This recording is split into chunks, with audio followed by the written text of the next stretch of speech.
Play It Again Sports specializes in baseball, softball, golf, and fitness. Stop in to buy, sell, or trade new and used sports and fitness equipment. Trade in and trade up at Play It Again Sports.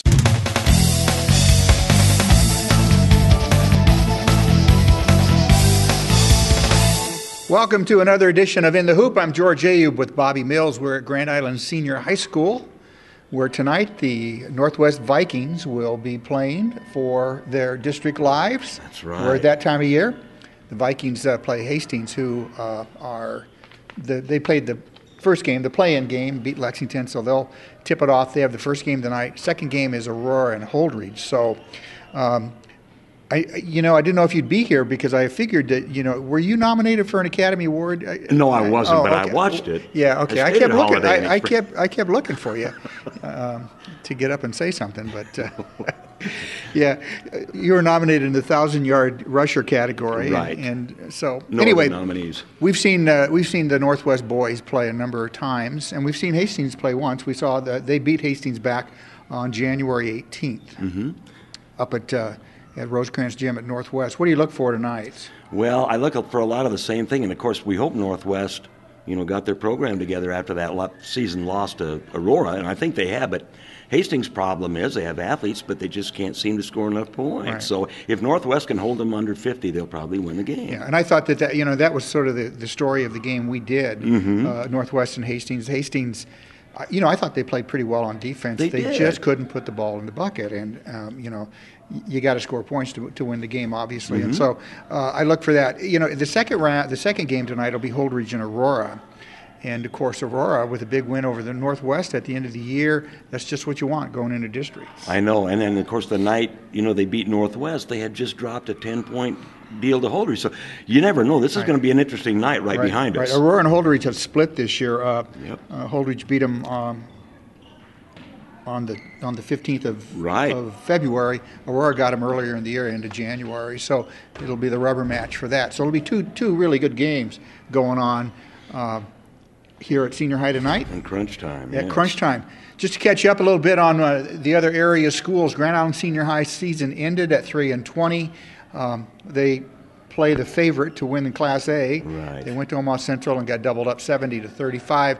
I thought the best line of the year was from Jeff Hofelt when he said he can't wait to get these kids back again next year. Amen. Young team, took their lumps, and you hope that builds character and he finds out where he needs to work, what parts of the game and so on. So. He's got a good nucleus coming back. Really does. Has a great nucleus coming back. So we'll look forward to seeing some of their games next year. And then Grand Island Central Catholic ran into a really determined Adams Central team who doubled them up 48-24 in their C1 sub-district. And now Adams Central is going to go on play Milford to go to state. Central Catholic ends at 13-12. Again, a good nucleus of players. They're going to lose Riley Shoemaker, who's been their leader.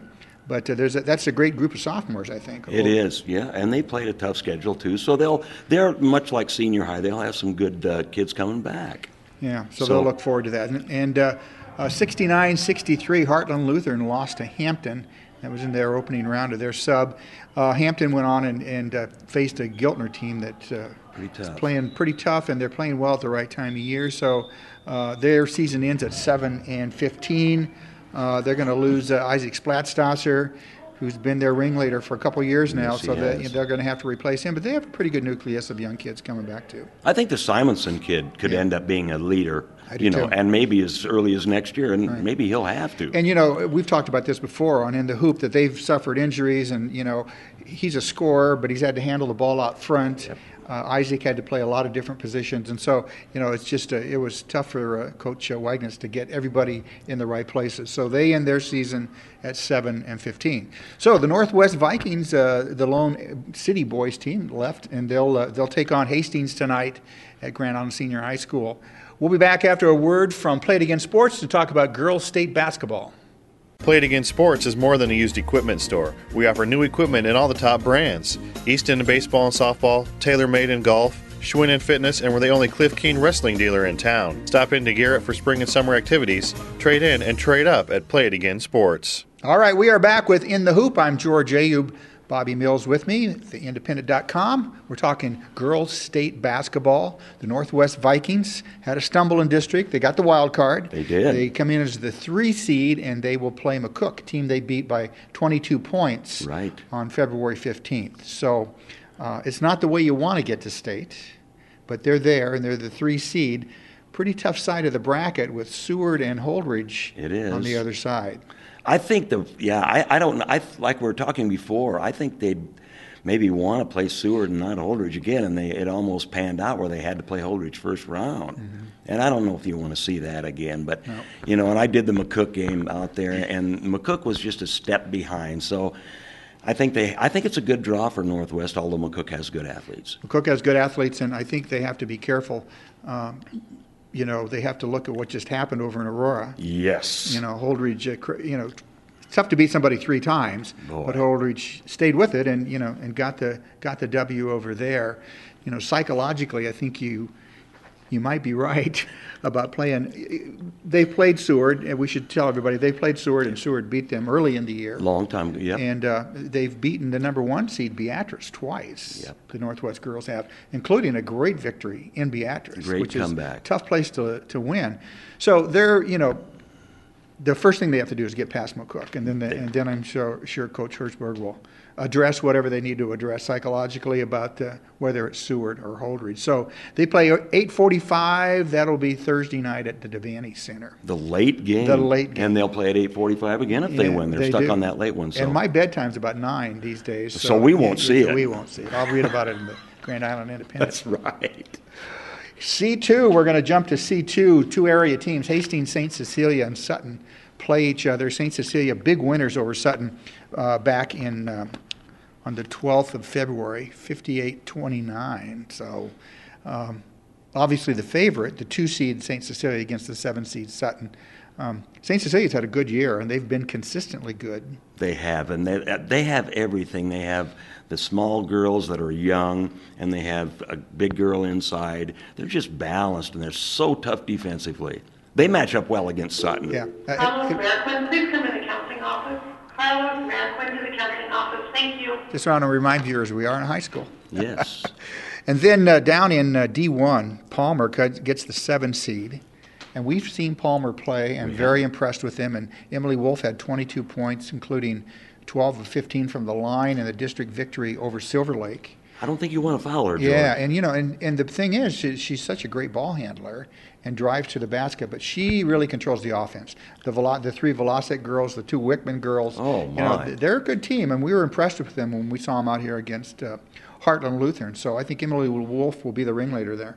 They will. And I don't know much about the Pendragons, but those 2 girls out front drive and score, and I think Palmer's got a good shot. Right. I should say they play the number 2 seed Pender, who comes in at 22-3 from Northeast Nebraska. Mm-hmm. So they're going to play at Lincoln Northeast. That'll be 2:00 game on Thursday afternoon.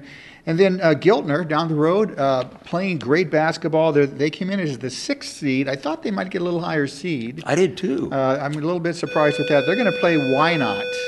Why not? Why not? Why not? Why not? And Why Not's the 3 seed. And of course, that'll be a late game too. That's 8:45 at Lincoln East.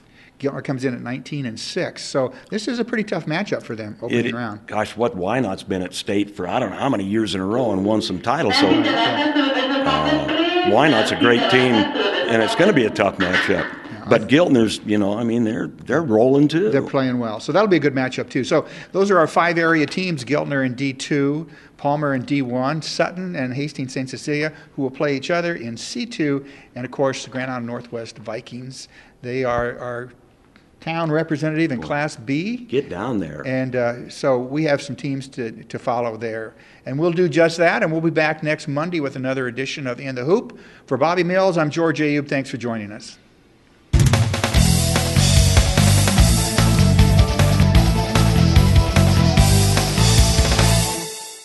Play It Again Sports specializes in baseball, softball, golf, and fitness. Stop in to buy, sell, or trade new and used sports and fitness equipment. Trade in and trade up at Play It Again Sports.